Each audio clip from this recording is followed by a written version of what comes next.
Los productos alimenticios provenientes de los países del sur forman parte desde hace tiempo de nuestros hábitos o de nuestra dieta cotidiana. El café, el azúcar, el banano, el algodón, el cacao son algunos de ellos. Pero muchas veces ignoramos que detrás de esos productos suele haber una historia cargada de dramas y conflictos sociales. Para unos pocos son fuente de enormes beneficios, para millones de personas fuente de empobrecimiento, explotación y hambre.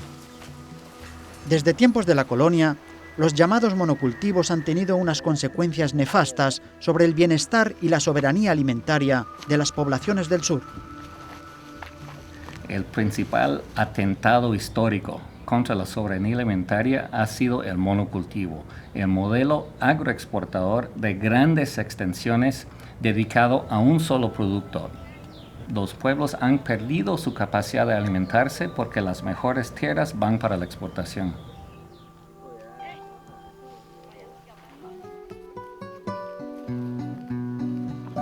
La soberanía alimentaria es el derecho a los pueblos rurales de tener acceso a la tierra, de poder producir para sus propios mercados locales y nacionales, de no ser excluido de esos mercados por la importación hecha por las empresas transnacionales. Y también es el derecho a los consumidores de tener acceso a alimentos sanos, accesibles, producidos localmente.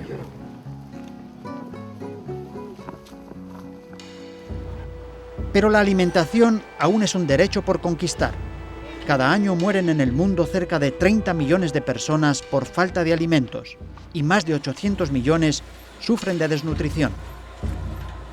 Porque cultivar y cosechar para intereses ajenos nunca fue la solución.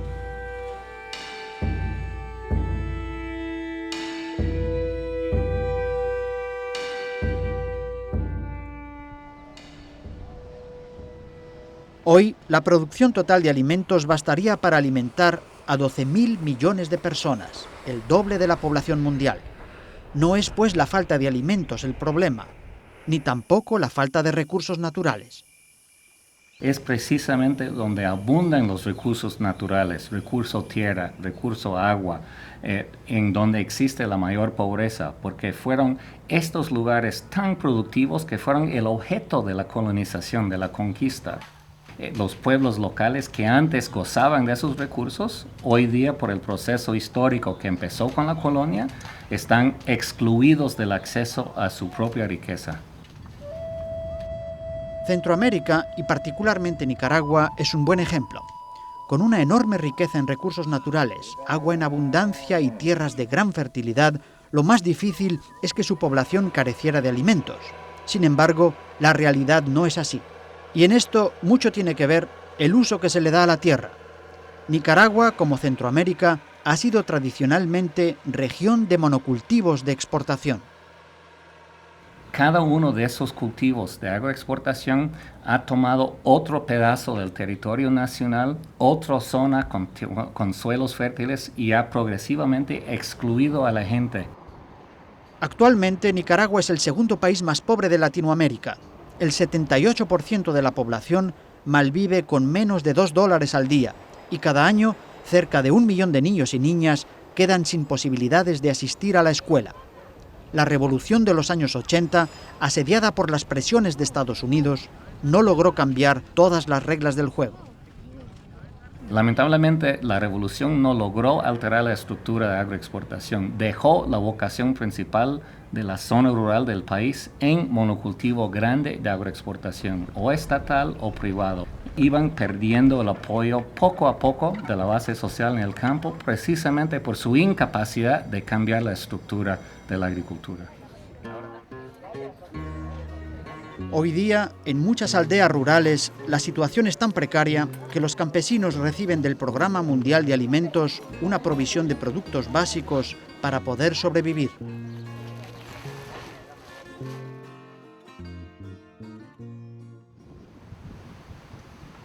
El café es el primer gran monocultivo que se implementó en Nicaragua. 150 años después, se sigue manteniendo como el producto de exportación más importante del país.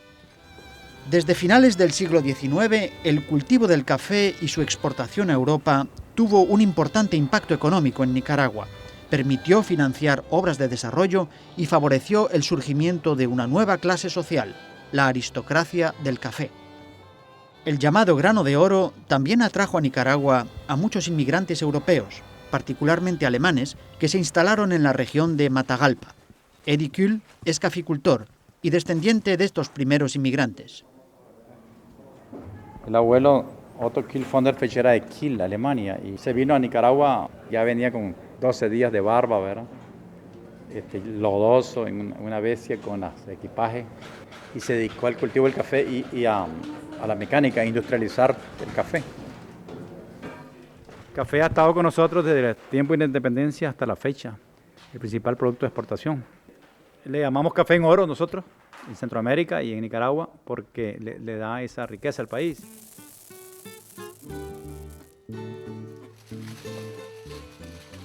El rojito, como se llama popularmente al café en Nicaragua, se ha mantenido hasta hoy como un rubro importante de la economía del país, a costa, cierto es, de una mano de obra barata y abundante que por necesidad ha trabajado por salarios de hambre. Pero la inestabilidad de los precios y el costo en aumento de los insumos importados fueron haciendo cada vez más riesgoso un negocio que iba sobreviviendo de crisis en crisis, hasta que los precios se desplomaron. En poco tiempo, el quintal de café pasó de $150 a $30. En países tan dependientes del café como Nicaragua, la crisis se hizo sentir de manera violenta y sus consecuencias fueron terribles para miles de pequeños y medianos productores agobiados por las deudas, cuyas fincas fueron embargadas por los bancos. La caída del precio de café en Centroamérica provocó un grado de miseria y hasta hambruna que no se había visto antes, aún con todas las crisis anteriores. No los dan corte. Nosotros vivimos de los guineos tiernos de las demás haciendas, que vamos a robar guineos tiernos para poder comer. Hoy lo enterraron al chavalito, se murió de hambre, y 6 niños más y 3 viejos que se han muerto. Y otros que ya están inflamados, también ya están con anemia, porque no tenemos ni nada que darles de comer. Empujadas por el hambre, familias enteras bajaron de sus ciudades buscando la sobrevivencia.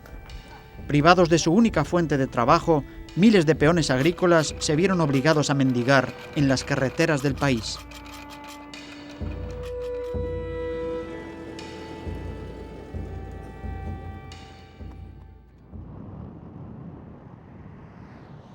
Hace solo 30 años, estos suelos del occidente de Nicaragua eran de los mejores del mundo, con una capa fértil de más de 1 metro, hasta que en los años 60 llegó al país la fiebre del oro blanco.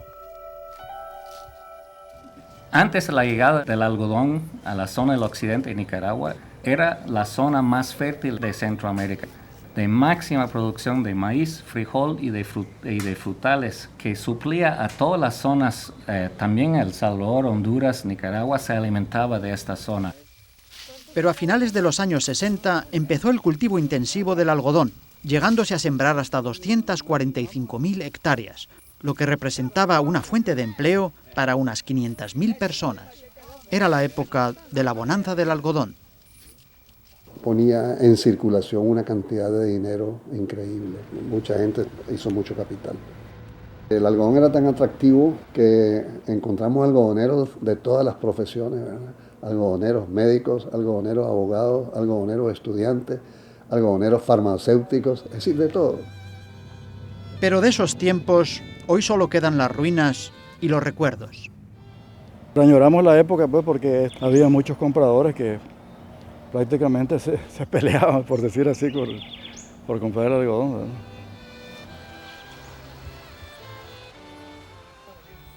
Aunque las consecuencias no fueron tan positivas para todos.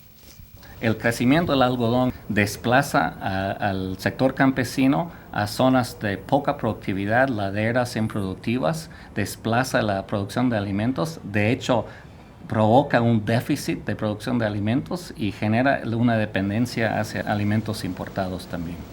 Hasta que el exceso de producción y la llegada al mercado de nuevos productos sintéticos dieron inicio a la decadencia del oro blanco.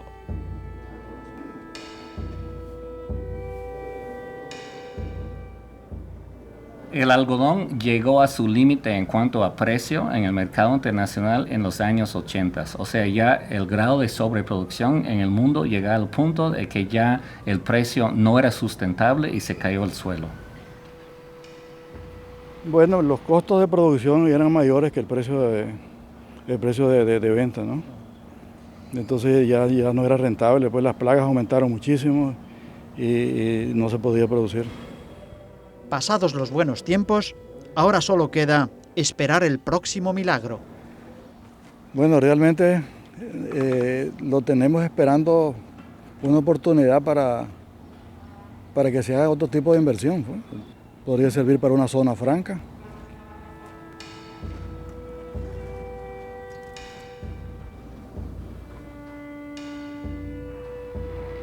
Pero la época del algodón también tuvo secuelas irreparables. El algodón dejó una destrucción ecológica casi total. Eliminaron todos los árboles de la zona, el suelo erosionado y los insectos todos resistentes a casi todos los insecticidas.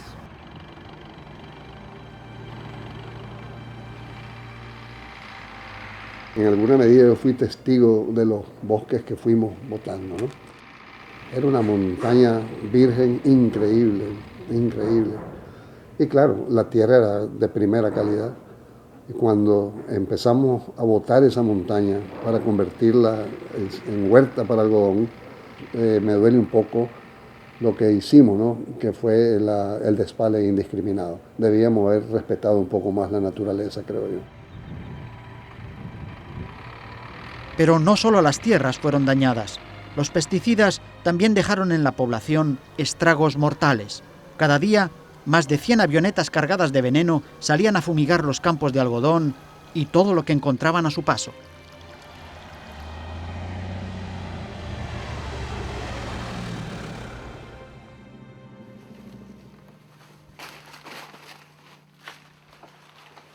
El banano ha sido un cultivo de agroexportación tan tradicional en la región que se ha llegado a llamar a los países centroamericanos repúblicas bananeras. En 1932, la tercera parte del territorio cultivable de Honduras pertenecía a una sola compañía bananera, la United Fruit Company, un estado dentro del estado cuyo poder era mucho mayor que el del gobierno. También en Guatemala, cuando en 1952 el gobierno de Jacobo Arbenz afectó mínimamente los intereses de las bananeras norteamericanas, las consecuencias no se hicieron esperar. Fue derrocado por un golpe militar organizado por la CIA. El banano también es típico de otro fenómeno, que es el enclave de una empresa transnacional que tiene casi un territorio soberano dentro de un país donde no se aplican leyes laborales, donde tienen la libertad de explotar de una manera subhumana a la fuerza laboral. Desde hace casi un siglo, el cultivo del banano no ha cesado en Centroamérica, dejando muchos beneficios en las compañías multinacionales y mucha miseria y destrucción en los países productores.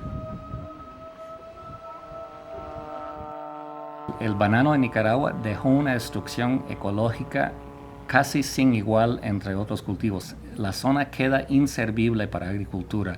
Primero nivelan toda la topografía, todas las quebradas y el suelo destruido contaminado con cobre del uso de fungicida que no sirve para nada.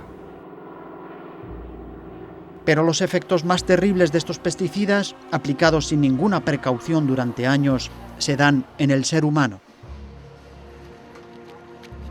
Miles de extrabajadores de las bananeras en Nicaragua, víctimas de los plaguicidas, enfermos y sin trabajo, marchan hacia la capital para llamar la atención sobre su dramática situación.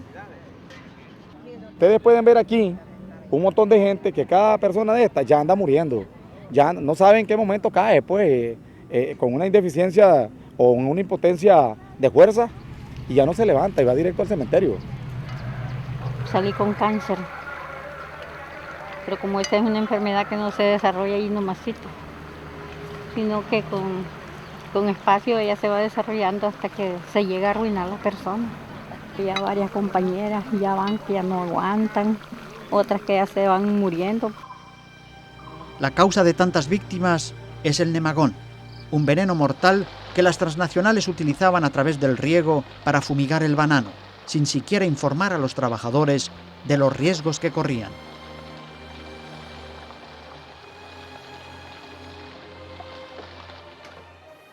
En el caso de Nicaragua, la industria bananera es particularmente irresponsable en el sentido de que ya se sabía de la malísima experiencia en Costa Rica anterior y hay hasta rumores de que cuando se logra prohibir el nemagón en Costa Rica, las empresas exportan los barriles de nemagón para Honduras y Nicaragua, donde todavía no se había prohibido. O sea, ya sabían de los problemas que provocaba y no les importaba. Los extrabajadores de las bananeras llevan ya 9 años exigiendo una indemnización a las transnacionales, aunque para muchos ya es tarde. En Nicaragua han muerto ya más de 950 personas por causa del nemagón y cada 3 días fallece una más. Ante la indiferencia general, los extrabajadores tratan de llamar la atención sobre su dramática suerte.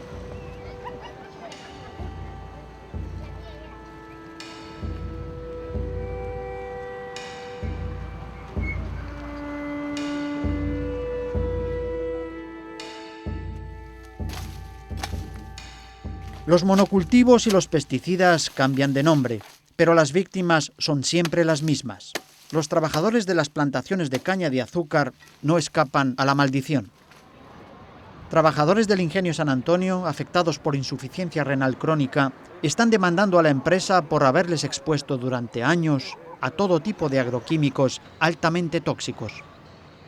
Han lanzado a sus terrenos el madurador, el 2,4-D, el gramozón, el Randor y algo otros insecticidas que son dañinos, que ellos lo han lanzado durante años, que hasta ahora están dando efecto en toda la población, mejor dicho, del Ingenio San Antonio que trabajaron ahí. Un fogazo, como que ando con calentura permanente, un dolor en todo el cuerpo, la presión alta.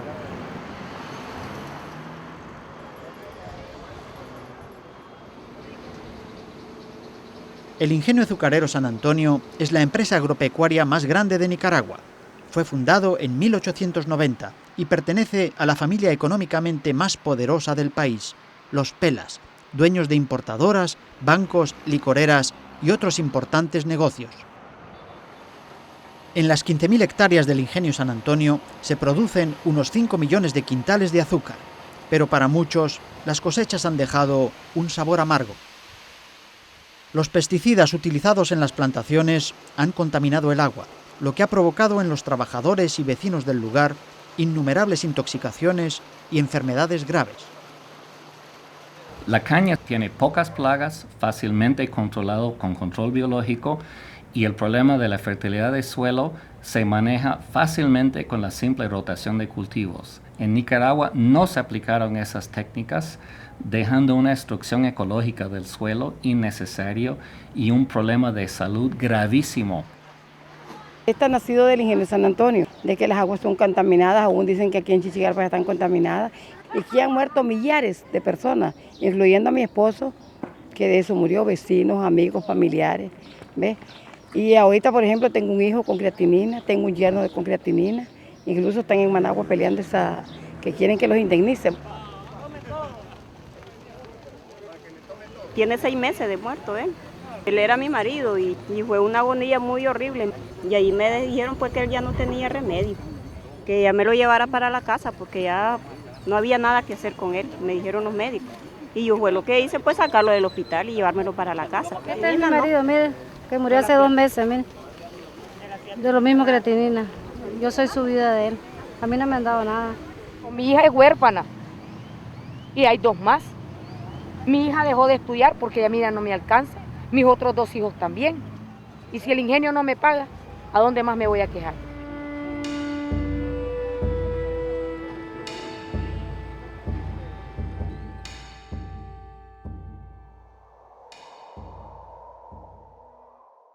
Detrás de los monocultivos solo queda miseria y desolación. En regiones como Matagalpa, que tradicionalmente han vivido del café, la crisis ha tenido repercusiones sociales profundas. El éxodo rural se intensifica con sus secuelas de siempre: pobreza extrema, desesperanza, delincuencia. Y lo que antaño fueron centros importantes de producción e intercambio comercial, pasan al olvido y al anonimato, a pesar de los desesperados esfuerzos de unos cuantos.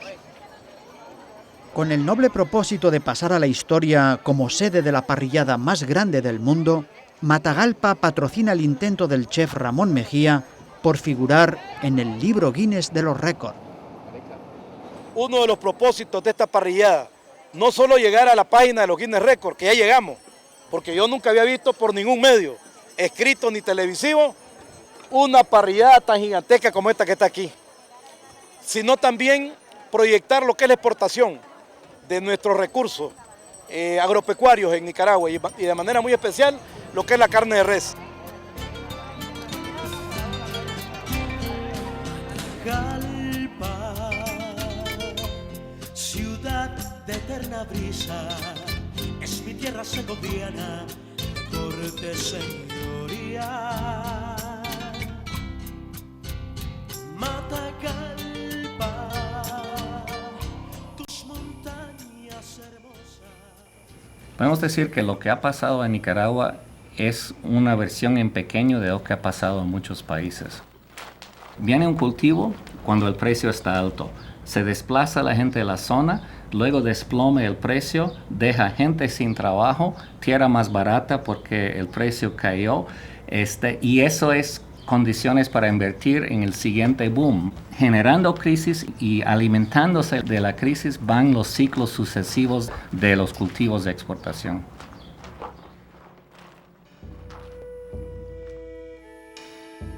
Signo de los tiempos, se destruyen cafetales para construir maquilas o zonas francas donde miles de campesinos desempleados se ven obligados a trabajar por salarios de miseria. Las formas cambian, pero la explotación continúa. La industria maquiladora genera el mismo tipo de exclusión social con salarios de miseria, sin sindicatos, que genera el modelo de agroexportación en el campo. Y además se alimenta del modelo de agroexportación porque es precisamente la masa campesina expulsado del campo que es la mano de obra barata que hace posible la maquila.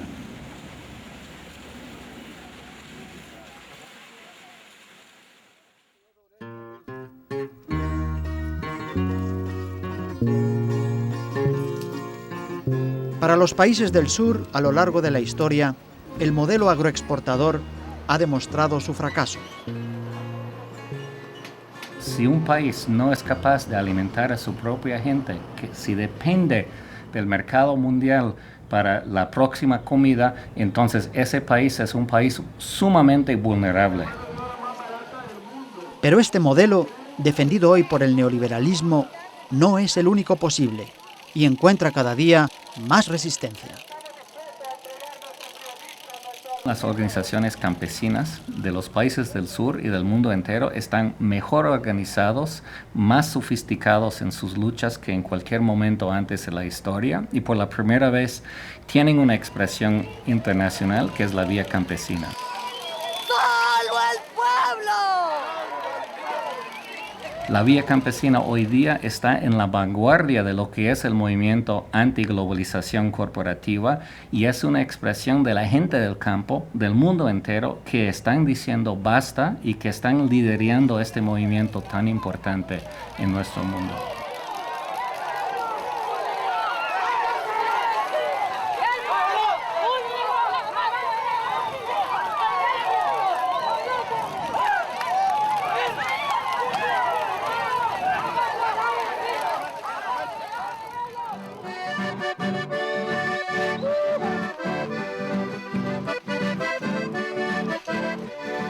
Frente al modelo agroexportador, el movimiento campesino plantea el concepto de la soberanía alimentaria como paradigma alternativo.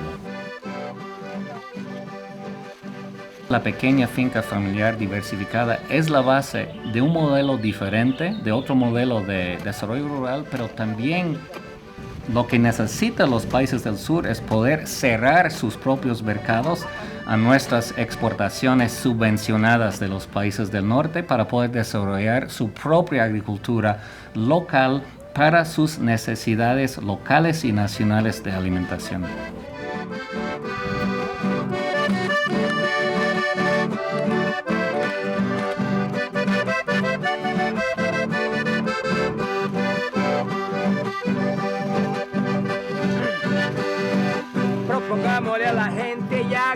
queremos algo mejor.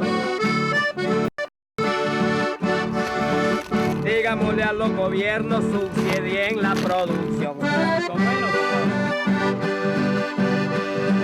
Organicemos al pueblo, levantemos la cabeza. Trabajemos en familia y acabemos la pobreza. Trabajemos en familia y acabemos la pobreza. No se le olvide, compadre, siempre su semilla criolla, siempre la parra de ayote, el tomate y la cebolla. Los frijolitos son ricos con el ajo y la cebolla. Eso sí es alternativa para un buen desarrollo. Eso sí es alternativa para un buen desarrollo. Eso sí es alternativa para un buen desarrollo.